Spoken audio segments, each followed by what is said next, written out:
नमस्कार साथियों, उम्मीद है आप शानदार जिंदाबाद ज़बरदस्त होंगे। आइए बात करते हैं यूपीएसआई मॉक टेस्ट नंबर 2 की। उम्मीद है पहली श्रृंखला आपको पसंद आई होगी। बहुत ही क्वालिटी प्रश्नों की श्रृंखला है। आप कोई भी टेस्ट सीरीज दे रहे होंगे, चाहे आरडब्ल्यूए का दीजिए, चाहे एग्जामपुर का दीजिए, चाहे टेक्स्ट बुक का दीजिए, आप यहाँ पे देखेंगे सबसे बेहतर क्वालिटी कंटेंट आपको यहाँ पे देखने को मिलेगा। तो चलिए विदाउट टाइम वेस्ट करते हुए स्टार्ट करते हैं पहले प्रश्न से। आप इसको एक बार कंप्लीट करके देखिए, आपके अंदर बहुत गजब का कॉन्फिडेंस आएगा। इसके बाद आप चाहे जाकर किसकी भी टेस्ट दीजिए, यहाँ से प्रश्न आपको देखने को मिलेंगे। ओके सर, तो चलिए स्टार्ट करते हैं पहला प्रश्न से। और इसमें क्या करना है आपको कि सबसे पहले प्रश्न को खुद से सॉल्व करना है, इसके बाद एक्सप्लेनेशन सुनते हुए आगे बढ़ते हुए चले जाना है। बहुत ही कम समय में ज़्यादा प्रश्नों की श्रृंखला है प्रीवियस ईयर पैटर्न पे। ओके, तो चलिए स्टार्ट करते हैं। देखिए पहला प्रश्न क्या कह रहा है कि निम्नलिखित में से शुद्ध वाक्य है। शुद्ध वाक्य है, इसको आपको बताना है ना। कह रहा है कि 1 रुपये में कितने रुपए है। 1 रुपये में कितने रुपए है, तो यहाँ पे है नहीं होना चाहिए। 1 रुपये में कितने रुपए हैं, ये गलत हो गया। मुझे इस विषय में, अच्छा तो यहाँ पे मुझे अनुस्वार दे दिया। देखिए मुझे में ही आपका अनुस्वार दे दिया यहाँ पे, आप देख रहे हैं मुझे में ही अनुस्वार दे दिया, तो ये भी गलत हो जाएगा। ठीक है, आगे पढ़ने की आवश्यकता ही नहीं है, ये दोनों गलत हो गया। उनका स्वास्थ्य आजकल ठीक नहीं है, तो ये जो स्वास्थ्य होता है ये एक वचन होता है, यहाँ पे हैं दे दिए, यहाँ भी अनुस्वार दे दिया, तो ये भी गलत हो जाएगा। श्याम ने मुझे तीनों किताबें दे दी, तो श्याम ने मुझे तीनों बहुवचन हुआ, यहाँ पे दी, ये भी अनुस्वार है। तो option number D is right answer. Okay sir, ये चीज़ ध्यान दीजिएगा। चलिए बाकी आप जो है एक्सप्लेनेशन यहाँ पे देख सकते हैं, है ना। चलिए अगला प्रश्न देखिए क्या कह रहा है। अगला प्रश्न कह रहा है कि अप्राणीवाचक संज्ञाओं में लिंग निर्धारण में निम्न में से कौन सा सहायक नहीं है। कौन सा सहायक नहीं है ये आपको बताना है। तो देखिए जो क्रिया होते हैं और जो विशेषण होते हैं, क्रिया जो होते हैं और जो ये विशेषण होते हैं, ये अपना रूप परिवर्तन दिखाते हैं। क्या करते हैं, ये रूप परिवर्तन दिखाते हैं, इसलिए ये लिंग निर्धारण में सहायक होते हैं। तो देखिए उनके साथ प्रयुक्त क्रिया ये लिंग निर्धारण में सहायक होता है, उनके साथ प्रयुक्त विशेषण ये भी लिंग निर्धारण में सहायक होता है, उनके साथ प्रयुक्त अव्यय नहीं होता है, अव्यय अपरिवर्तनीय होता है। अव्यय क्या होता है, अपरिवर्तनीय होता है। ठीक है, तो इसलिए अव्यय लिंग निर्धारण में नहीं आएगा। तो यही तो पूछ ही रहा है कि अप्राणीवाचक संज्ञाओं के लिंग निर्धारण में कौन सा सहायक नहीं है, तो option number C is right answer. Option number C is right answer. ठीक है, यहाँ पे आप देख सकते हैं। चलिए अगला अन्य संभावित प्रश्न क्या कर रहा है लिंग की दृष्टि से दही क्या है, बताइए। दही, आप सोच रहे होंगे दही स्त्रीलिंग है, स्त्रीलिंग नहीं भाई, दही पुल्लिंग है। दही क्या है, दही पुल्लिंग है। ठीक है, चलिए आप बताइए दूध क्या है। ठीक है, चलिए इसका बताइए। कमर क्या है, कमर स्त्रीलिंग है पुल्लिंग, तो कमर भी स्त्रीलिंग है। हिंदी भाषा में जो नक्षत्रों के नाम होते हैं, ये हिंदी में होते हैं कि पुल्लिंग में होते हैं, नहीं ये स्त्रीलिंग में होते हैं कि पुल्लिंग में होते हैं, तो ये स्त्रीलिंग पुल्लिंग दोनों में होते हैं। जो नक्षत्रों के नाम होते हैं वे स्त्रीलिंग और पुल्लिंग दोनों में होते हैं। पुल्लिंग एवं स्त्रीलिंग दोनों में प्रयुक्त होने वाला एक शब्द कौन सा हो जाएगा, आपका चित्रकार हो जाएगा। नेता का स्त्रीलिंग क्या हो जाएगा, नेत्री हो जाएगा। चलिए अगला प्रश्न बताइए। अगला प्रश्न करा है कि देवनागरी लिपि का सर्वप्रथम प्रयोग किस राज्य में पाया गया था। तो किस राज्य में पाया गया था भाई, तो यह पाया जाता है सबसे पहले गुजरात में। कहाँ पाया जाता है, गुजरात में। देखिए गुजरात में यह लिपि सबसे पहले प्रचलित हुई थी और यहीं से इसका नाम नागरी पड़ता है। क्या पड़ता है, नागरी, है ना, यहीं से इसका नाम नागरी पड़ता है। ये चीज़ याद रखिए। और बाद में फिर इसको ये चीज़ जो है संस्कृत के देव भाषा में जोड़ा गया, इसलिए बाद में इसको देवनागरी कहने लगे। ये चीज़ याद रखिएगा। ठीक है, तो देवनागरी लिपि का सर्वप्रथम प्रयोग किस राज्य में पाया गया, तो आपका गुजरात हो जाएगा। देखिए देवनागरी लिपि के नामकरण को लेकर विद्वानों में मतभेद है। अधिकांश विद्वान इसे गुजरात के नागर ब्राह्मणों से जोड़ते हैं। माना जाता है कि गुजरात में यह लिपि सबसे पहले प्रचलित हुई और वहीं से इसका नाम नागरी पड़ा। क्या पड़ा, नागरी पड़ा। ओके सर, चलिए अगला प्रश्न क्या कह रहा है कि देवनागरी लिपि की जो दिशा होती है वह किस दिशा में लिखी जाती है। तो आप किस दिशा में लिखते हैं, बाएं से दाएं ना, इधर से इधर, तो बाएं से दाएं। ओके, देवनागरी टाइप के विकास में केंद्रीय कड़ी का कार्य किसने किया, तो केंद्रीय कड़ी का कार्य किसने किया भाई, तो क्या करते हैं पंचानन कर्मकार। पंचानन कर्मकार करते हैं, क्या करते हैं, केंद्रीय कड़ी का कार्य, है ना, पंचानन कर्मकार करते हैं। अच्छा, देवनागरी लिपि के बारे में किसने कहा है, क्या कहा है, कहा है कि हिंदुस्तान की एकता के लिए हिंदी भाषा जितना काम देगी उससे बहुत अधिक काम देवनागरी लिपि दे सकती है। किसने कहा, तो यह कहा है आपका आचार्य विनोबा भावे ने। किसने कहा है, आचार्य विनोबा भावे ने कहा है। ठीक है, उत्तरी ब्राह्मी को और किस नाम से जाना जाता है, उत्तरी ब्राह्मी लिपि को और किस नाम जाना जाता है, तो गुप्त लिपि के नाम से जाना जाता है। विश्व की सर्वाधिक वैज्ञानिक लिपि कौन सी है, तो भाई आपका हो जाएगा देवनागरी लिपि। कौन सी हो जाएगी, देवनागरी लिपि हो जाएगी। चलिए इसको बताइए। कह रहा है कि हिंदी भाषा को कुल कितनी उपभाषाओं में विभाजित किया गया है। हिंदी भाषा को कुल कितनी उपभाषाओं में विभाजित किया गया है, ये आपको बताना है। तो आपका यह किया गया है 5 उपभाषाओं में। कितनी उपभाषाओं में, 5 उपभाषाओं में। आप नाम बता सकते हैं, चलिए नाम बताइए। देखिए मैं आपको बता रहा हूँ, तो कितनी भाषा, ये उपभाषा आपको याद होनी चाहिए, हाथों में रटा होना चाहिए। ठीक है, एक होता है आपका पश्चिमी हिंदी, कौन सा हो जाएगा, एक हो जाएगा आपका पश्चिमी हिंदी, एक हो जाएगा आपका पूर्वी हिंदी। ठीक है, एक हो जाएगा आपका पूर्वी हिंदी और कौन सा होगा, एक हो जाएगा फिर आपका बिहारी हिंदी, बिहारी हिंदी, ठीक है। इसके बाद हो जाएगा आपका राजस्थानी हिंदी, राजस्थानी हिंदी। इसके बाद हो जाएगा आपका पहाड़ी हिंदी, पहाड़ी हिंदी, ठीक है। तो ये 5 हिंदी होते हैं, मतलब हिंदी की कुल मतलब 5 उपभाषा होती हैं, पश्चिमी हिंदी, पूर्वी हिंदी, बिहारी हिंदी, राजस्थानी हिंदी, पहाड़ी हिंदी। और इन हिंदियों के अंतर्गत बोली आती है, इन हिंदी के अंतर्गत जैसे बोलियाँ आती हैं, कैसे, जैसे जो पूर्वी हिंदी होती है, ध्यान दीजिएगा, जो पूर्वी हिंदी होती है, पूर्वी हिंदी, तो इस पूर्वी हिंदी के अंदर क्या आएगी, अवधी आएगी, बघेली आएगी, छत्तीसगढ़ी आएगी, है ना। ऐसे करें, आगे बाकी दिया होगा मैं आपको बताऊंगा। तो हिंदी भाषा को कुल कितनी उपभाषाओं में विभाजित किया गया है, 5 उपभाषाओं में विभाजित किया गया है। ओके सर, देखिए हिंदी भाषा की कुल 5 उपभाषाएं मानी जाती हैं। अगला देखिए, कह रहा है लारिया और खलताही, लारिया और खलताही, यह किस बोली की प्रचलित नाम है, तो आपका छत्तीसगढ़ी हो जाएगा। पश्चिमी हिंदी की प्रमुख बोलियां कौन सी हैं, देखिए आ गया ना, मैं पूर्वी का बताया, पश्चिमी का पूछ लिया। पश्चिमी हिंदी की कौन सी प्रमुख बोलियां हैं, तो आपका खड़ी हिंदी हो जाएगा, ब्रज हो जाएगा, बुंदेली हो जाएगा, कन्नौजी हो जाएगा, हरियाणवी हो जाएगा। खड़ी बोली, ब्रज, बुंदेली, कन्नौजी, हरियाणवी। अब देखिए ये पश्चिमी हिंदी हो गया। बिहारी हिंदी की 3 कौन सी बोलियाँ हैं, तो बिहारी में आ जाएगा भोजपुरी, मगही, मैथिली, भोजपुरी, मगही, मैथिली। पूर्वी हिंदी की कौन बोलियाँ हैं, देखिए ये भी आ गया, तो पूर्वी हिंदी का भी याद रखिए, बघेली, अवधी, छत्तीसगढ़ी, अवधी, बघेली, छत्तीसगढ़ी। और पश्चिमी हिंदी की खड़ी बोली ब्रज, बुंदेली, कन्नौजी, हरियाणवी। ये बताइए पहाड़ी हिंदी की कौन सी प्रमुख बोलियां हैं, तो पहाड़ी का भी हो जाएगा कुमाऊनी और गढ़वाली। तो सारी बोलियां हो गई, 5 उपभाषा की और सारी बोलियां हो गई। चलिए अगला प्रश्न देखिए, अगला प्रश्न कह रहा है कि मार्कंडेयकृत प्राकृत सर्वस्व में, प्राकृत सर्वस्व में अपभ्रंश के कितने भेद पाए गए, तो अपभ्रंश के कितने भेद पाए गए ये आपको बताना है। देखिए तो प्राकृतिक अपभ्रंश में अपभ्रंश के प्राकृतिक सर्वस्व में अपभ्रंश के तीन भेद बताए गए हैं। कौन से भेद, 3 भेद, ये चीज़ याद रखिएगा। 3 भेद कौन कौन से हो जाएंगे, 3 भेद कौन कौन से हो जाएंगे, एक हो जाएगा आपका नागर अपभ्रंश, कौन सा हो जाएगा, नागर अपभ्रंश, है ना।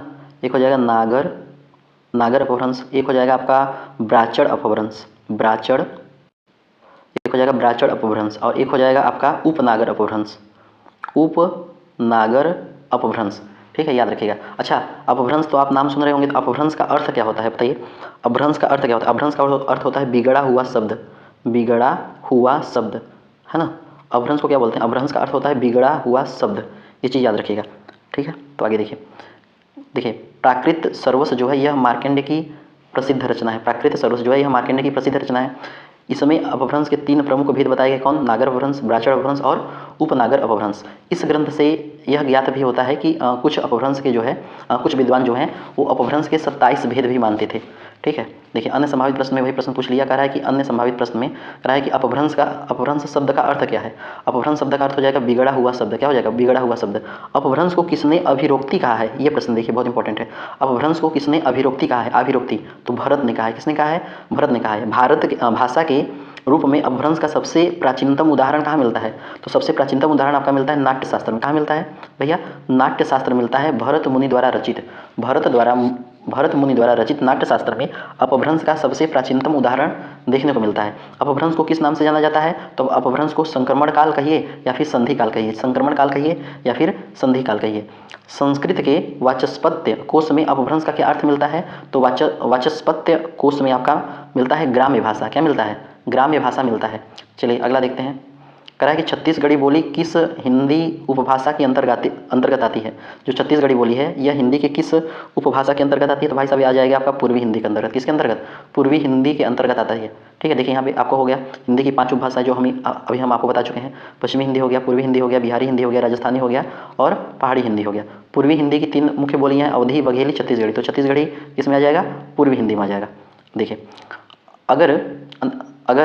अगर किसी बोली में साहित्य रचना होने लगती है, अगर किसी बोली में साहित्य रचना होने लगती है और क्षेत्र का विस्तार हो जाता है तो वह क्या कहलाती है, तो वह उपभाषा कहलाने लगती है, क्या होने लगती है, उपभाषा कहलाने लगती है।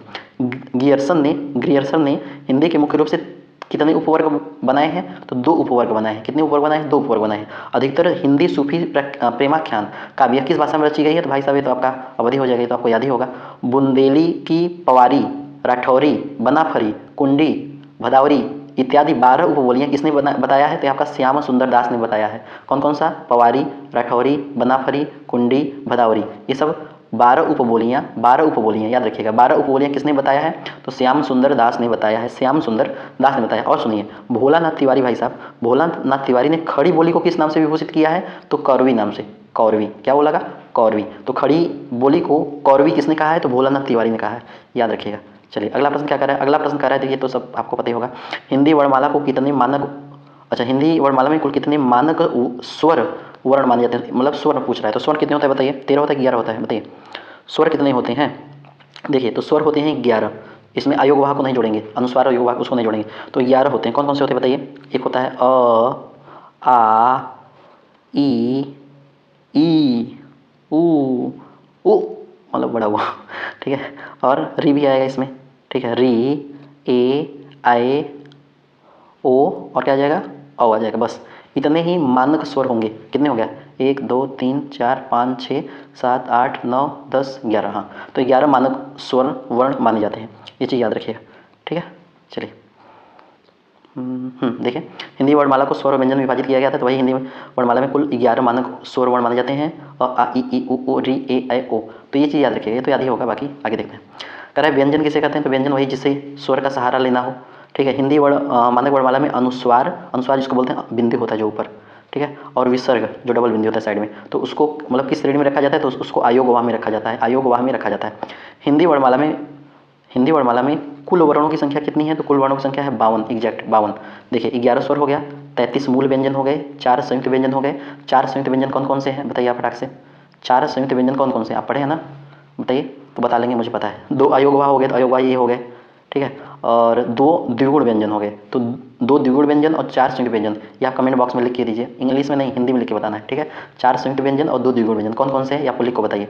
चलिए आगे देखते हैं। कह रहा है कि 1884 ईस्वी में हिंदी वर्तनी पर लेख नियम नाम से एक पुस्तिका किसने प्रकाशित की?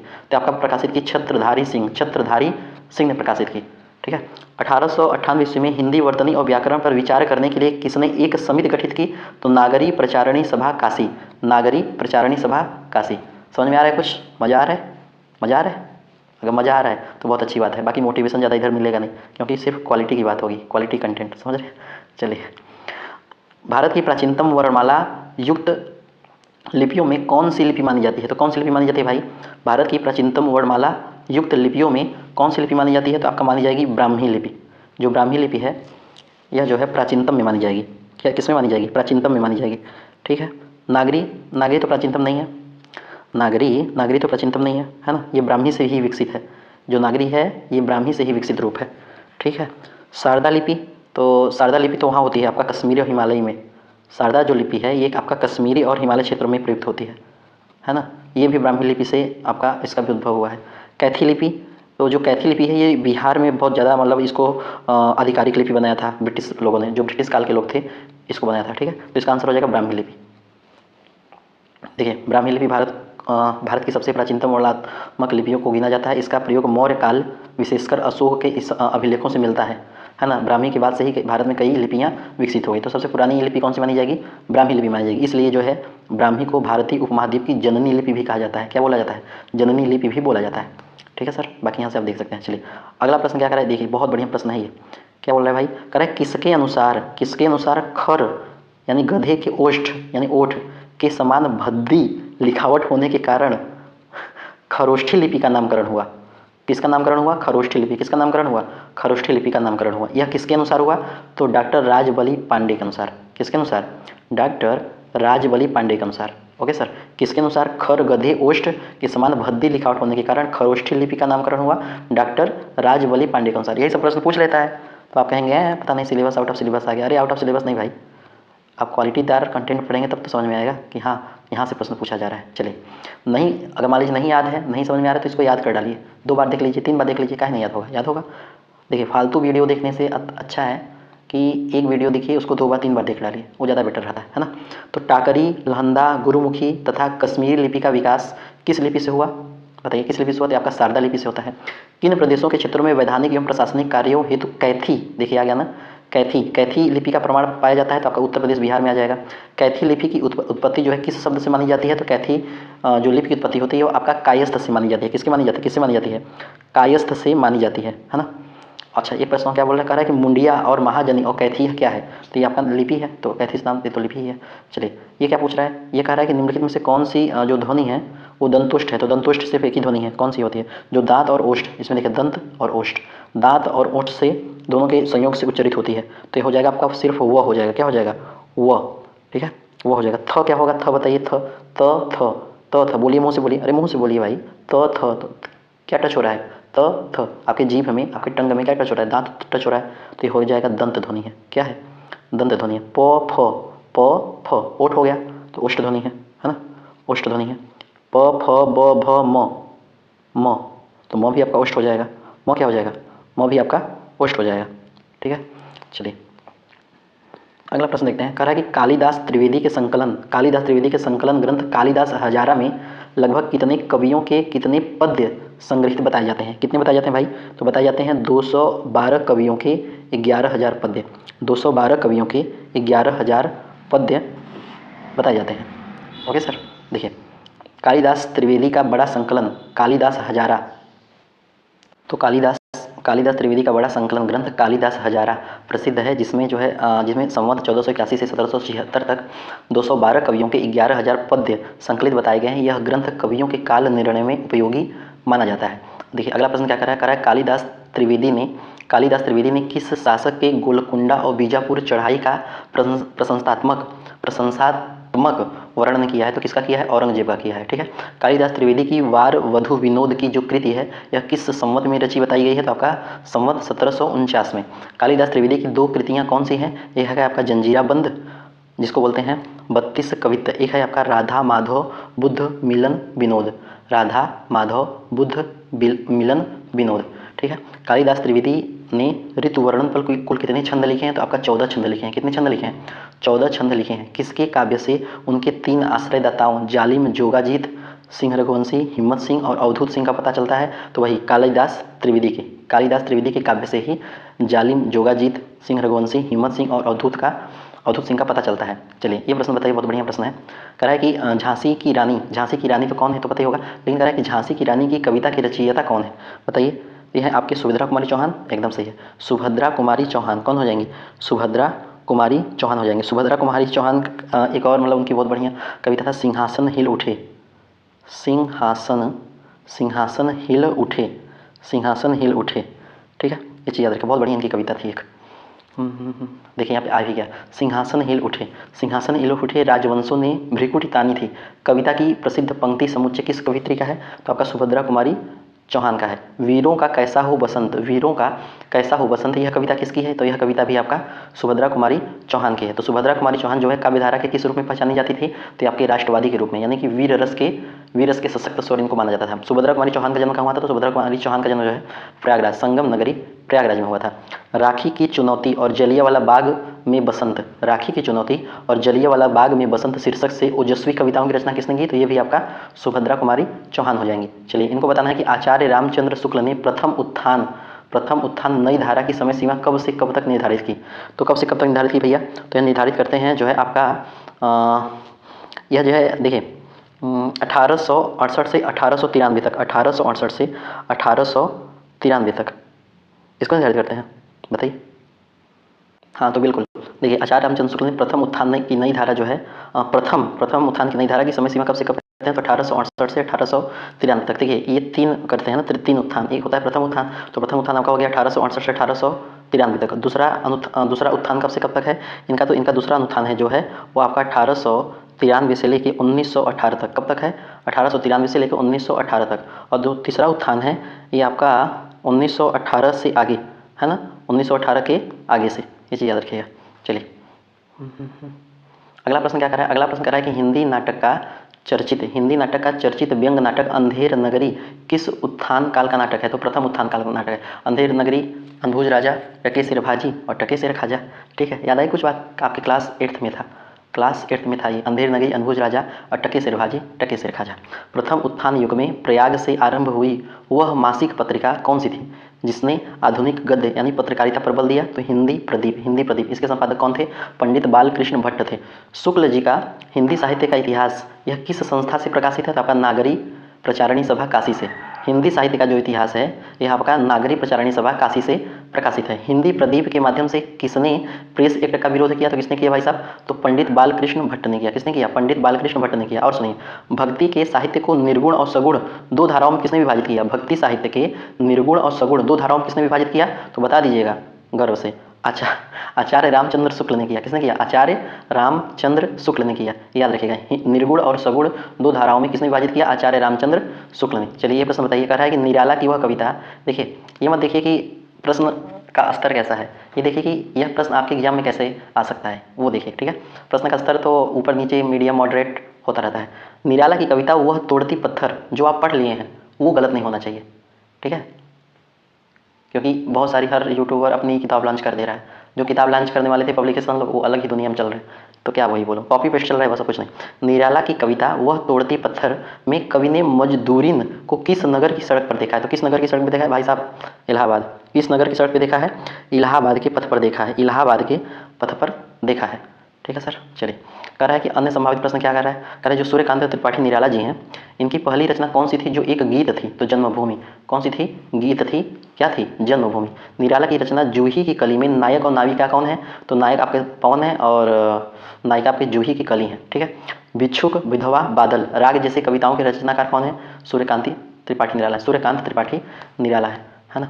अपनी रचना निरूपमा में भूमिका में किसने लिखा कि हिंदी के उपन्यास साहित्य को निरूपमा मेरी चौथी भेंट है? किसने लिखा? तो आपका ये सूर्यकांत त्रिपाठी निराला हो जाएंगे। अपने किस उपन्यास में निराला ने अपनी पत्नी को समर्पित किया है? तो अपने किस उपन्यास को जो है निराला ने अपनी पत्नी को समर्पित किया, तो आपका हो जाएगा प्रभावती। क्या हो जाएगा? प्रभावती। चलिए, रामधारी सिंह दिनकर की किस कृति को रामधारी सिंह दिनकर की किस कृति को ज्ञानपीठ पुरस्कार से सम्मानित किया गया भाई? तो बहुत ही फेमस उनकी रचना है 1972 में, है ना। 1972 में इसको जो है ज्ञानपीठ पुरस्कार से सम्मानित किया गया। क्या नाम है? उर्वशी। क्या नाम है? उर्वशी। ठीक है, याद रखिएगा। उर्वशी भी एक उनकी भी है, जयशंकर की भी है। ठीक है, देखिए जयशंकर प्रसाद की उर्वशी एक अलग कृति है जो चंपू काव्य के रूप में है। किसमें है? चंपू काव्य के रूप में है। चलिए, अगला प्रश्न क्या कर रहा है? कह रहा है कि वीर रस की कविताओं से ओज भरने वाले रामधारी सिंह दिनकर को किस उपाधि से सम्मानित किया गया? तो उनको बोलेंगे राष्ट्र कवि। सिंहासन खाली करो, सिंहासन खाली करो, यह कविता के लेखक कौन है? तो रामधारी सिंह दिनकर है। रामधारी सिंह दिनकर की पहली काव्य रचना कौन सी है जो सरदार वल्लभ भाई पटेल के नेतृत्व में किसानों के सत्याग्रह पर आधारित है? तो विजय संदेश। क्या हो जाएगा? विजय संदेश। और सुनिए, रामधारी सिंह दिनकर का एक स्मारक डाक टिकट किस वर्ष जारी किया गया था? आपका किया गया था 1999 में। 1999 में राम सिंह दिनकर का एक स्मारक डाक टिकट जारी किया गया था। अपनी साहित्यिक कृतियों को छद्म में नाम अमिताभ से कौन प्रकाशित करवाता था? रामधारी सिंह दिनकर। चलिए, हो गया साहित्य वाला मामला कंप्लीट। चलिए अब बात करते हैं पर्यायवाची। साहित्य से बहुत लोगों को डर लगता है नहीं? बताइए, लगता है? आइए बात करते हैं पर्यायवाची। चलिए, आपको बताना है कि इनमें से किस पर्यायवाची का मतलब कौन से शब्द के पर्यायवाची गलत है। थोड़ा सा कोशिश करिए, आप अपने से कोशिश करिए सर। देखिए, इंद्र के सचिपति हो जाएंगे, देवराज हो जाएंगे, पुरंदर हो जाएंगे। सही है। वायु का आपका पवन हो जाएगा, अनिल हो जाएगा, मारुत हो जाएगा। मारुत है ना, जैसे मारुति नंदन, वायुपुत्र मारुत। तो पृथ्वी का क्या हो जाएगा? पृथ्वी का धरा होता है, मही होता है, मही भी होता है। अंबर तो नहीं होता है गुरु, अंबर तो आकाश का होता है। अंबर किसका होता है? आकाश का होता है। अंबर तो आकाश का होता है, वस्त्र का भी होता है अंबर हमारे हिसाब से। तो कौन सा गलत है? यही गलत है। चंद्रमा का शशांक, निशाकर, हिमांशु। सही है। चलिए, देखिए, कौमुदी, ज्योत्सना, चंद्रकला, चंद्रिका, चंद्रातप, यह किसके पर्यायवाची हैं? आपके चांदनी के पर्यायवाची हैं। किसके पर्यायवाची हैं? चांदनी के पर्यायवाची हैं। परिमल, सुरभि, महक, यह किसके पर्यायवाची हैं? आपके सुगंध के हैं। विशिख किसका पर्यायवाची है? तो विशिख बाण का है। बहुत बढ़िया है। विशिख किसका पर्यायवाची हो जाएगा? आपका बाण का हो जाएगा, याद रखिएगा। चक्रपाणी, पुंडरीकाक्ष, मधुरिपि आदि किसके पर्यायवाची हैं? आपके विष्णु के पर्यायवाची हैं। विष्णु के चक्रपाणी, पुंडरीकाक्ष, मधुरिपु। रेवती रमण किसके पर्यायवाची है? तो रेवती रमण आपका हो जाएंगे बलराम का। किसका हो जाएगा? बलराम का। चलिए इसका बताइए। कह रहा है कि निम्नलिखित में से हस्ती का पर्यायवाची शब्द कौन सा हो जाएगा? हस्ती का। तो हस्ती का आप फटाफट जानते ही होंगे। हस्ती मतलब क्या होता है? हस्ती मतलब क्या होता है बताइए? हाथ होता है हस्ती, लेकिन इसमें तो ये नहीं, बहुत खतरनाक क्वेश्चन है। मयूख दिया है। मयूख किसका है? द्वीप किसका है? कुमुद किसका है? अंबर किसका है? तो देखिए, हस्ती का जो पर्यायवाची हो जाएगा आपका द्वीप हो जाएगा। क्या हो जाएगा? द्वीप हो जाएगा। ठीक है, याद रहेगा। तो याद रखिएगा, आज की बात से गलत नहीं होना चाहिए। हस्ती का पर्यायवाची द्वीप होगा। क्या होगा? द्वीप होगा। और क्या होगा? गज होगा। गज क्या हो जाएगा? गज। द्वीप होगा, गज होगा और कुंजर होगा, कुंजर होगा, मतंग होगा, मतंग हो जाएगा, ठीक है। अच्छा, मयूख का पर्यायवाची क्या होगा बताइए, मयूख का पर्यायवाची क्या हो जाएगा, मयूख का, तो मयूख जो है उसका पर्यायवाची है किरण का, किसका पर्यायवाची है, किरण का। कुमुद किसका पर्यायवाची है, कुमुद बताइए, तो कुमुद जो है लाल कमल का पर्यायवाची है, किसका है, लाल कमल का, लाल कमल का। अम्बर तो आकाश का हो गया, वस्त्र का हो गया, ठीक है। चलिए, वितुंड तथा करी, वितुंड तथा करी किसके पर्यायवाची हैं बताइए, तो वितुंड तथा करी आपका हो जाएगा हाथी के हैं। अनिल, समीर, मारुति यह किसके पर्यायवाची हैं, तो आपके वायु के हो जाएगा। चलिए इसको बताइए, प्रभा, द्युति, दीप्ति तथा आलोक किसके पर्यायवाची हैं, आपका प्रकाश के पर्यायवाची हैं। प्रभा, द्विति, दीप्ति तथा आलोक किसके पर्यायवाची हैं, आपके प्रकाश हो जाएगा, मोस्ट इंपॉर्टेंट। प्रसून, प्रसून किसका पर्यायवाची है, फूल का है। प्रसून किसका पर्यायवाची है भाई, फूल का है। भूपति, नरपति तथा महीप यह किसके पर्यायवाची हैं, आपका नृप के, नृप मतलब राजा। बात करते हैं निम्नलिखित में से तत्सम और तद्भव के मेल की दृष्टि से शुद्ध युग्म कौन सा है, इस ये आपको बताना है, शुद्ध शुद्ध एकदम शुद्ध युग्म कौन है, ठीक है, याद रखिएगा। देखिए, हृदय, हृदय का हाड़ कह रहा है, कुष्ठ का कुश्ती कह रहा है, सुप्त का नींद कह रहा है, मुख का मुंह कह रहा है, कौन सा तत्सम से तद्भव हो रहा है, ये भी होता है ना कभी कभी, तद्भव से तत्सम पूछ लेता है, याद रखिएगा, तत्सम से तद्भव होगा, तत्सम से तद्भव होगा, ठीक है। कुष्ठ का तो कोढ़ होता है, कुष्ठ का क्या होता है, कुष्ठ का आपका कोढ़ होता है, ध्यान दीजिएगा, कुष्ठ का कोढ़ होता है। सुप्त का क्या होता है, सुप्त तो नींद नहीं, सुप्त मतलब वो हो जाएगा, मुख का मुंह, यही सही लग रहा है, ज़्यादा बेस्ट यही लग रहा है, ठीक है। हाड़ मतलब अस्थि होता है ना, हाड़ किसका होता है, अस्थि का तद्भव होता है, हाड़ हृदय का नहीं होता है ना। तो option number D is right answer, एकदम सही। देखिए, दंत का तद्भव क्या हो जाएगा, दंत का तद्भव, दंत का तद्भव क्या हो जाएगा, दंत का तद्भव हो जाएगा दांत। हस्त का तद्भव हाथ। मशहूर किस भाषा का शब्द है, तो मशहूर आपका अरबी भाषा का शब्द है। पादरी किस भाषा का शब्द है, आपका पुर्तगाली है। उल्लास का तत्सम क्या हो जाएगा, उल्लास। चलिए आगे देखते हैं, फटाफट देखते हैं ना, ज़्यादा टाइम वेस्ट हो रहा है क्या। देखिए, निम्नलिखित में से दुग्ध का तद्भव रूप कौन सा है, दुग्ध का, तो दुग्ध का तद्भव रूप आपका दूध हो जाएगा, ठीक है। दूध क्या है, तत्सम है, दुग्ध तत्सम है, और तद्भव दूध होगा, तद्भव दूध होगा, ठीक है। चलिए, उष्ट्र, उष्ट्र, उष्ट्र का तद्भव क्या हो जाएगा, उष्ट्र का तद्भव हो जाएगा आपका ऊंट। स्वर्ण का तद्भव क्या हो जाएगा, स्वर्ण का सोना। कपाट का तद्भव किवाड़। चंचू, चंचू का तद्भव हो जाएगा चोंच। घृत, घृत का तद्भव क्या हो जाएगा घी, है ना। सक्रिय और हानि शब्दों के क्रमशः सही विलोम, तो सक्रिय का निष्क्रिय होगा, हानि का लाभ हो जाएगा, एकदम सही। ये तो एकदम ये तो एकदम सीधा, ये सब प्रश्न जो होते हैं ना, ये आपके प्लस पॉइंट है ना, देखते ही क्लिक करिए और आगे बढ़िए, लेकिन ध्यान से। चलिए, उदार का विलोम क्या हो जाएगा बताइए फटाफट, उदार का विलोम क्या होगा, उदार का विलोम होगा आपका कृपण। आरंभ का विलोम समापन, ये सब प्रश्न हो चुका है। उज्ज्वल का विलोम धूमिल। अधम का विलोम, अधम का बताइए, अधम का विलोम उत्तम। चेतना का विलोम अचेतन। देखिए, UPSI, DSSB, KVS, EMRS, Bihar SI, इन सब में हिंदी में जो विलोम शब्द पर्यायवाची हैं ये हम करा चुके हैं। आप उसको जाकर आप देखेंगे ना, वहाँ पे 2x स्पीड पे देख लीजिए, तो 1 घंटे में आपका हो जाएगा काम, दोबारा आपको कहीं से देखना भी नहीं पड़ेगा, ये सब हो चुका है। बट आपको थोड़ा सुन स्प्लिट स्लो है, और थोड़ा स्पीड ज़्यादा करके उसको आप वहाँ पे देख सकते हैं। तो उदार का कृपण, आरंभ का समापन, उज्ज्वल का धूमिल, अधम का उत्तम, चेतन का अचेतन। इनमें से कौन सा अनिकार्थी शब्द नहीं है, देखिए ध्यान दीजिएगा, ये भी प्रश्न हो चुका है, ये तो पिछले पार्ट में हुआ है, मॉक टेस्ट नंबर 1 में। इनमें से कौन सा शब्द अनिकार्थी नहीं है, कौन सा नहीं है भाई, अनिकार्थी मतलब जो एक से ज़्यादा अर्थ न दे, एक से जो ज़्यादा अर्थ न दे, ठीक है। तो देखिए, कर क्या बोल रहा है, कर, तो कर मतलब क्या होता है, कर मतलब हाथ होता है, ये तो दे रहा है एक से ज़्यादा शब्द। कराधान भी होता है, कर मतलब कराधान, कराधान मतलब वही टैक्स, इसको बोलते हैं टैक्स। और क्या होगा, कर से मतलब आपका किरण भी हो जाएगा। सूर्ण भी होता है, सूर्ण हाथी का, कर से। पत्र, पत्र से आपका पत्ता भी हो जाता है ना, पत्ता हो जाता है। और क्या होता है, कागज़, कागज़ हो जाएगा, दस्तावेज हो जाएगा। गोला, गोला से क्या हो जाएगा, गोला आपका पिंड होता है, इसको बोलेंगे। बारूद भी हो जाता है, बारूद भी हो जाता है, वृत्त भी हो जाता है। लेकिन ईमानदारी का बताइए, आप बता के ईमानदारी का क्या हो जाएगा, है कोई अनिकार्थी नहीं है, तो option number D is a right answer. समझ आई बात। चलिए, अगला प्रश्न देखिए, कह रहा है वस्त्र आकाश, वस्त्र आकाश कपास किसके अनिकार्थी हैं, वस्त्र आकाश कपास किसके अनिकार्थी हैं, अंबर के। गो, स्वर्ण, श्रेष्ठ ये किसके अनिकार्थी हैं, सुरभि के, ठीक है। भौरा, बादल, मृग ये किसके अनिकार्थी हैं, आपके सारंग के। हर्ष, गर्व, नशा ये किसके अनिकार्थी हैं, मद के। अंग के 2 अनिकार्थी कौन है, अंग के आपका शरीर भाग हो जाएगा, विभाग अनुभाग। चलिए आगे मिलाइए, कह रहा है कि अनेक शब्द का एक शब्द, पढ़ने योग्य, पढ़ने योग्य आपका पढ़ने होगा एकदम ईजी। सुनने योग्य श्रव्य हो जाएगा, है ना। अच्छा, विक्री करने योग्य, विक्री करने योग्य विक्रिय हो जाएगा। भूलने योग्य विस्मरण हो जाएगा, इसमें ज़्यादा टाइम नहीं देना है। चलिए, कह रहा है जो देखने योग्य हो, फटाफट इसको बताइए, जो देखने योग्य हो दर्शनीय, है ना। जो विश्वास करने योग्य हो विश्वसनीय, जो लिखने योग्य हो, जो लिखने योग्य हो, लिखनीय। जो खाने योग्य हो, खाने योग्य हो, खाद्य। जो दमन करने योग्य हो, दमन करने योग्य हो, दमनीय।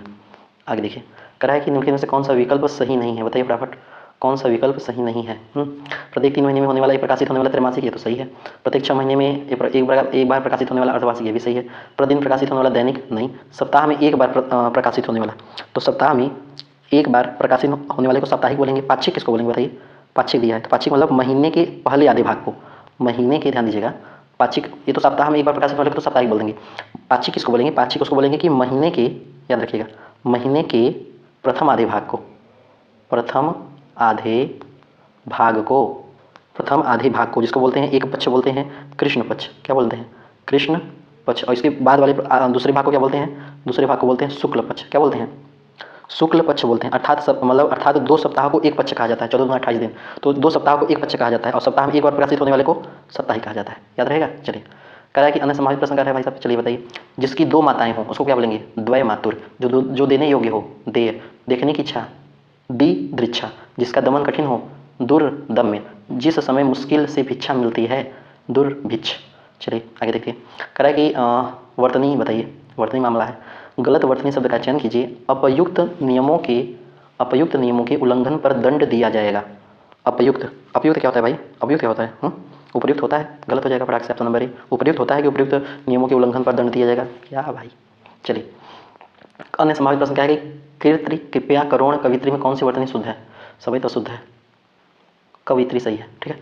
आकांक्षा, ये भी गलत हो जाएगा, कहे अशुद्ध वर्तनी तो यही तो होगा, है ना, बाकी सब शुद्ध है। चलिए, कृपण, क्या कह रहा है कृपण, गलत हो गया। संस्कार, ये भी गलत है। सम, ये भी गलत है। शुभ में तो शुभ हो जाएगा, शुभ ही शुद्ध वर्तनी है।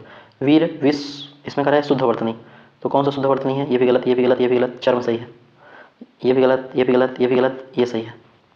चलिए, हिंदी और उर्दू, और कहाँ गया, ये गलत लिख दिए क्या यार। हिंदी और उर्दू के मिश्रण से विकसित नई भाषा को किस नाम से जाना जाता है, तो हिंदी और उर्दू के मिश्रण से नई भाषा को हिंदुस्तानी भाषा के नाम से जाना जाता है, ध्यान दीजिएगा, हिंदुस्तानी भाषा के नाम से जाना जाता है, ठीक है सर, याद रखिएगा। चलिए, देखिए क्या करा कि पुरानी हिंदी और उर्दू के मेल से एक नई जबान विकसित हुई जिसे हिंदुस्तानी भाषा कहा जाता है। इसमें संस्कृत के तत्सम शब्द और अरबी फारसी के शब्द अपेक्षाकृत कम होते हैं। यह भाषा साधारणतः बोलचाल और संसार में अधिक प्रचलित होती है। हिंदी और उर्दू दोनों के बीच यह जो है एक सेतु का कार्य करती है। परिनिष्ठित हिंदी को किस नाम से अभिहित किया गया, तो मानक हिंदी के नाम से। महात्मा गांधी ने ध्यान दीजिएगा, महात्मा गांधी ने हिंदू मुस्लिम में मेल मिलाप को बढ़ावा देने के लिए जिस भाषा का समर्थन किया वह कौन सी भाषा है, हिंदुस्तानी भाषा। हिंदुस्तानी भाषा के संरक्षण संवर्धन जिस संस्था की स्थापना उत्तर प्रदेश में की गई वह कौन सी भाषा है, मतलब वह कौन सी अकेडमी है, हिंदुस्तानी अकेडमी है। मानक भाषा किसे कहते हैं, तो मानक भाषा भाई साहब किसी भाषा का परिनिष्ठित या टकसाली रूप। साहित्यिक भाषा जो है यह जो है किस प्रयोजन के लिए प्रयोग होती है, तो आपका साहित्यिक सृजन और औपचारिक लेखन के लिए प्रयोग होती है। चलिए आ गया आपका काव्यांश, तो काव्यांश पहले पढ़ी, काव्यांश आए गद्यांश आए, उसमें सबसे बढ़िया ट्रिक है कि पहले प्रश्न ही पढ़ लो, बाद में उसमें जो है काव्यांश में अपना क्वेश्चन खोज के आंसर कर डालो, ठीक है। तो इसमें पूछा क्या कह रहा है, काव्यांश का केंद्रीय संदेश क्या है ना, पूछ रहा है काव्यांश का केंद्रीय संदेश क्या है, और क्या पूछ रहा है, और पूछ रहा है कि मिट्टी ने हथेली फैला दी, वो 2 सपने छोटे, यहाँ प्रमुख अलंकार कौन सा है। अच्छा, यहाँ अलंकार पूछ लिया, 25, 26, 27 भी देख लेते हैं। कह रहा है कौन सी पंक्ति में कर्म फल सिद्धांत सबसे निकट है। चलिए अब पढ़ते हैं काव्यांश, क्या बोल रहा है भाई काव्यांश। धूप की पगडंडी पर चलती है मेरी उम्मीद, छाँव थका कर बैठ गई कहती और थोड़ा धीर, मिट्टी ने हथेली फैला दी वो 2 सपने छोटे, ये प्रश्न दिया है, यहाँ पे ये दिया है ना, मिट्टी ने हथेली फैला दी वो 2 सपने छोटे, मेहनत की बारिश होगी तो सोना उगलेगी नीड़, राह नहीं रूठी मुझसे कदम ही लड़खड़ाए, मन ने समझाया थोड़ा और सूरज हंसी बोला जीत। अच्छा जी, मेल मिलाप हो ही नहीं रहा है, चलिए तुक बैठ रहा है। कह रहा है कि काव्यांश का केंद्रीय संदेश क्या है, तो केंद्रीय संदेश है कि मेहनत की बारिश होगी सोना उगलेगी, मतलब एक धैर्य है उसमें, है ना, धैर्य है, परिश्रम है और आशा से सफलता है, इसकी बात की जा रही है। ऑप्शन नंबर बी सही होगा। चलिए अगला देखते हैं। कह रहा है कि मिट्टी ने हथेली फैला दी वो 2 सपने छोटे, यहाँ पे अलंकार कौन सा हो जाएगा, कौन सा हो जाएगा अलंकार भाई, मिट्टी ने हथेली फैला दी, मिट्टी तो, और वो 2 सपने छोटे, ठीक है, उपमा तो नहीं हो रहा है, यमक भी नहीं हो रहा है, मानवीकरण हो जाए, क्योंकि मिट्टी को मतलब निर्जीव को सजीव बना रहा है, बात समझ में आ रही है, तो यहाँ पे मानवीकरण अलंकार हो जाएगा, ठीक है सर। चलिए, कौन सी पंक्ति कर्म फल सिद्धांत के सबसे निकट है? कौन सी है? कौन सी है बताइए? मेहनत की बारिश होगी तो सोना उगलेगी नहीं, एकदम सही है। यह कर्म फल सिद्धांत, यानी कि आप कर्म करेंगे, आप इस मॉक टेस्ट को लगाएंगे, ध्यान पूर्वक सुनेंगे, एक बार 2 बार रिवीजन कर लेंगे तो बार बार इधर उधर टेस्ट सीरीज और फालतू का वीडियो देखने की आवश्यकता नहीं पड़ेगी, कम में ही आपका काम हो जाएगा। इसको देखिए, रिवीजन करिए, मैथ रीजनिंग का मॉक टेस्ट लगाते रहिए, सॉल्व करते रहिए, डेली 50-50 क्वेश्चन। चलिए आगे बढ़िए। निम्नलिखित में से कौन सा जोड़ा गलत है भाई? तो कौन सा जोड़ा गलत है इसको आपको बताना फटाफट, तो बहुत ईजी क्वेश्चन है। कौन सा जोड़ा गलत है? उंगली आपका कैसा है? उंगली स्त्रीलिंग है।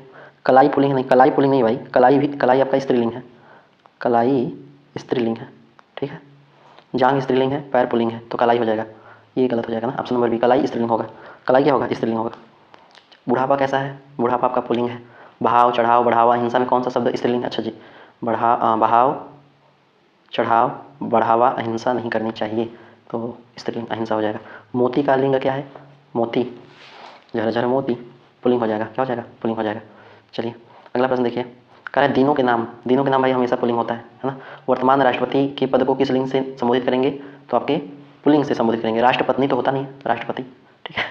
निम्नलिखित में से सदैव, अब राष्ट्रपति, तो निम्न में से सदैव बहुवचन में प्रयुक्त होने वाला शब्द बताइए। सदैव, तो सदैव आंसू प्रयुक्त किया जाता है ना, सदैव आंसू जो है, आंसू जो है यह सदैव बहुवचन में ही प्रयुक्त होता है, ठीक है। बाकी जो चीज़ें ये एकवचन बहुवचन दोनों में ही प्रयुक्त किया जाता है। अगला प्रश्न क्या कह रहा है कि समाचार का वचन क्या है? तो समाचार वचन जो है सदैव बहुवचन हो जाएगा, समाचार सदैव बहुवचन हो जाएगा। प्राण, दाम, दर्शन, अक्षत, ये किस वचन की श्रेणी में आएंगे? तो ये भी जो है सदैव बहुवचन की श्रेणी में आएंगे। गली का बहुवचन क्या हो जाएगा? गलियाँ हो जाएगा। भीड़ का वचन, भीड़ जो है, भीड़ भी सदैव जो है एक वचन में प्रयुक्त किया जाता है, भीड़ जो है सदैव एक वचन में प्रयुक्त किया जाता है। डिबिया का बहुवचन क्या हो जाएगा? डिबियाँ, डिबियाँ, है ना, नासिक लगेगा। चलिए, वह शाम को गांव के मंदिर में आरती करेगा। वह जो है शाम को गांव के मंदिर में, गांव के मंदिर में आरती करेगा। तो कह रहा है कि जो रेखांकित शब्द है इसमें को, शाम को किस कारक का द्योतक है? तो देखिए, वह शाम को गांव के मंदिर में, तो यहाँ पे सबसे महत्वपूर्ण है शाम। शाम क्या बता रहा है? एक समय को बता रहा है। तो देखिए, जो अधिकरण कारक होता है, ये जो अधिकरण कारक होता है, ये किसी क्रिया का जो है आधार होता है, जैसे उसका स्थान बताए, समय बताए, आश्रय बताए, वहाँ पे अधिकरण कारक होता है। कौन सा कारक होता है? अधिकरण कारक होता है। तो वह शाम को गांव के मंदिर में आरती करेगा। कब करेगा? शाम को। समय बता रहा है तो अधिकरण कारक हो जाएगा। Okay sir. देखिए, अपादान क्या है? अधिकरण कारक क्या है? अधिकरण कारक वह कारक है जो क्रिया का आधार, स्थान या समय बताए। समय के आधार को कालाधिकरण कहते हैं, इसलिए वहाँ पे अधिकरण कारक होगा। शाम को क्रिया का समय बता रहे, इसलिए अधिकरण कालाधिकरण है। अपादान मतलब क्या होता है? अपादान मतलब अलग होना, विरह की उत्पत्ति होना, मतलब विरह आना, उत्पत्ति स्थान से हटना, वहाँ पे अपादान कारक हो, अलग होना, उसको बोलेंगे अपादान से, है ना। संबंध का अपना का की के यहाँ पे अधिकार होता है। कर्म का जो है, क्रिया का सीधा लक्ष्य जिस पर हो उस वहाँ बोलेंगे कर्म कारक, ठीक है, यानी जिस पर क्रिया का डायरेक्ट प्रभाव पड़े वहाँ बोलेंगे कर्म कारक होता है। देखिए यहाँ पे भी देखिए आ गया, कह रहा है कि वह अगले साल आएगा, तो साल आएगा समय बताया तो अधिकरण कारक हो जाएगा। राम मंच पर बोल रहा है, देखिए स्थान भी बता रहा है तो यहाँ भी अधिकरण कारक होगा, मंच पर, है ना। हे मित्र, हे मित्र, तो यहाँ पे संबोधन कर रहा है, तो हे मित्र सुनो, वाक्य में मित्र क्या हो जाएगा? संबोधन कारक हो जाएगा। क्या हो जाएगा? संबोधन कारक हो जाएगा। अगला प्रश्न देखिए, कह रहा है लड़का कलम से लिखता है, तो एक किसका यूज हो रहा है? किसका यूज हो रहा है? एक किसी भी अस्त्र शस्त्र का यूज हो रहा है, यानी मतलब किससे लिखता है? एक माध्यम है ना, तो लड़का कलम से लिखता है, यहाँ पे करण कारक हो जाएगा। कर्ता ने चिन्ह का प्रयोग कहाँ होता है? तो चिन्ह का जो कर्ता ने चिन्ह प्रयोग होता है सामान्य भूत और संदिग्ध भूत में होता है। देखिए ये प्रश्न, देखिए ये प्रश्न का बताइए आंसर फटाफट। कह रहा है कि शिकागो सम्मेलन में विवेकानंद जी ने ओजस्वी भाषण दिया, तो विशेषण क्या हो जाएगा? कैसा भाषण दिया? कैसा भाषण दिया, यानी कि संज्ञा की विशेषता कौन बता रहा है? ओजस्वी बता रहे, तो यहाँ पे ओजस्वी विशेषण हो जाएगा। क्या हो जाएगा? विशेषण हो जाएगा, है ना।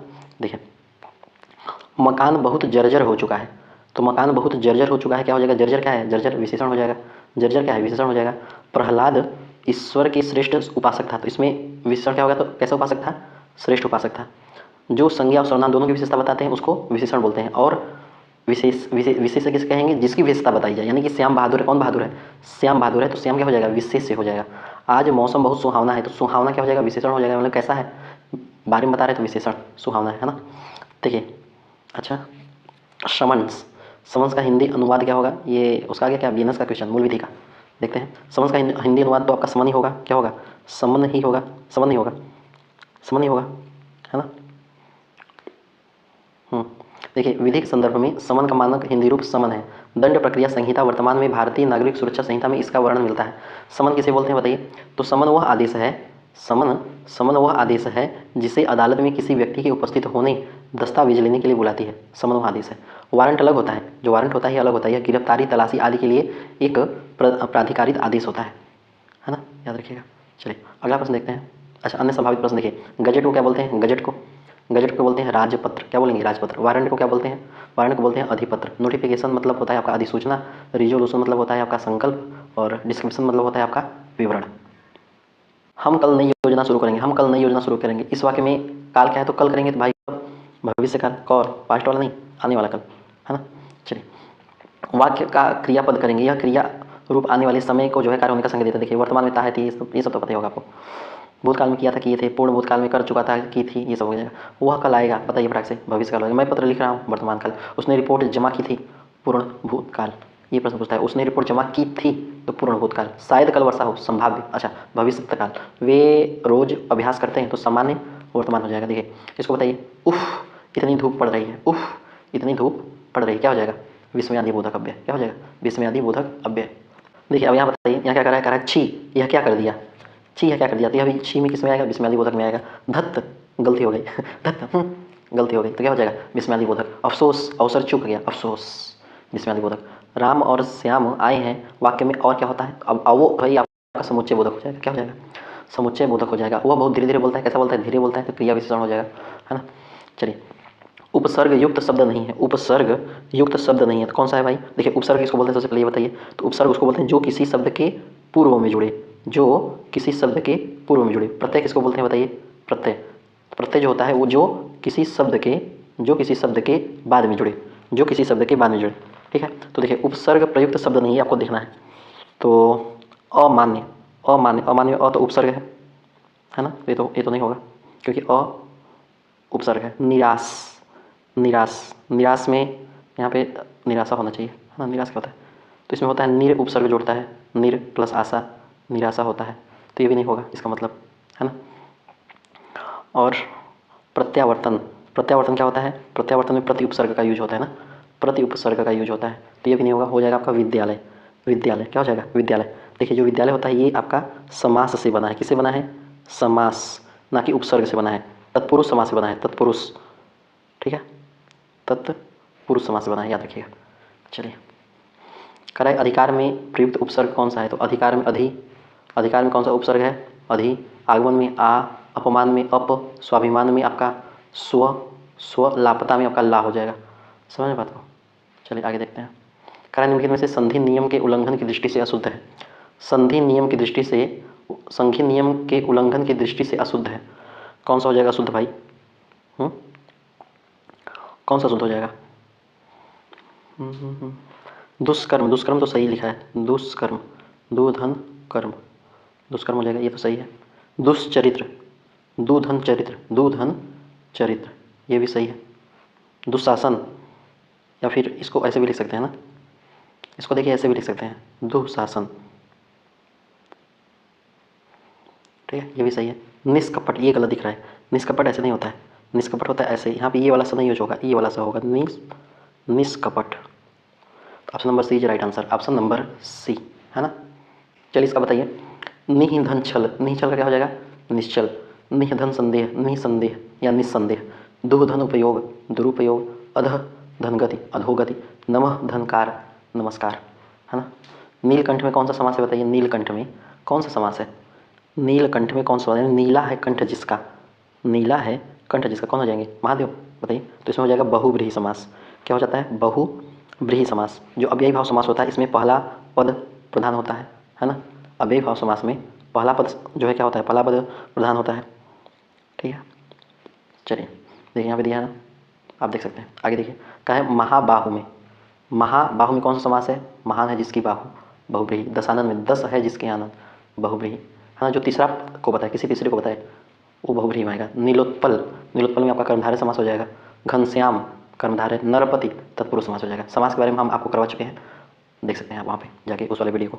निम्नलिखित में से मुहावरा युग्म का अर्थ है, तो मुहावरा भी बहुत बढ़िया बढ़िया हो चुका है ना, वो भी बताने का सकते हैं। बहुत गजब का मुहावरा हुआ, जो भी आपके एमआरएस, यूपीएसआई स्पेशली, है ना, DSSB KVS जितने भी हैं, मोस्ट यहाँ तक कि यूपी PCS तक के CSET एग्जाम में जो भी पूछे गए हैं मुहावरा, वो भी हम करवा चुके हैं। आप जाके एक बार देखिए तो सही, स्पीड फास्ट करके देख लीजिए। 2 घंटे का वीडियो होगा तो 1 घंटे में देख लीजिए। अगर एक बार देख लेते हैं तो फिर दोबारा देखने का कोई आवश्यकता नहीं है। आंखें दिखाना, कह रहा है निम्नलिखित में से किस मुहावरा युग्म का अर्थ अशुद्ध है, किसका अशुद्ध है भाई, किसका अशुद्ध है। चलिए बताइए। देखिए आंखें दिखाना मतलब डराना, आंखें दिखाता है, डराना, धमकाना, ये तो सही है। नाक कटना का मान बढ़ना कैसे हो गया जी? ये कौन सी दुनिया में जी रहा है? एकदम गलत। तो यही गलत पूछ रहा है, यही सही हो जाएगा। ठीक है, नाक में दम करना, बहुत परेशान करना, दम तोड़ना, प्राण त्यागना। एक लोग हैं भाई साहब, वो नाक दम में दम करती हैं कि भाई नहीं, यूपीएससी का टेस्ट शरीर डालना ही डालना है। डालना ही डालना है मतलब डालना ही डालना है। ठीक है तो पेश है आपके सामने, चलिए आगे देखते हैं। तो नाक कटना का अर्थ क्या हो जाता है? अपने आप मतलब अपमान होना या फिर बेइज्जती होना, आँख दिखाना, ये सब तो हो गया आपको। इजी एजुकेशन तो आपको पता ही होगा, है इतने तो चतुर ही हैं, चतुर नहीं मतलब होशियार। दांत खट्टे करना, दांत खट्टे करना मतलब परास्त देना, हरा देना। आग बबूला होना मतलब क्रोध से उन्मत्त हो जाना। कान भरना मतलब वही कान भर गया, किसी के विरुद्ध बात बैठा देना, जिसको बोलेंगे उकसाना। पाँव उखड़ना, पाँव उखड़ना मतलब घबरा जाना, स्थिति डगमगा जाना। आसमान से बातें करना, आसमान से बातें करना एकदम ऊंचा होना, है ना, जबकि ऐसा होना नहीं चाहिए। निम्नलिखित में से कौन सा श्रृंखला मूलक अलंकार नहीं है?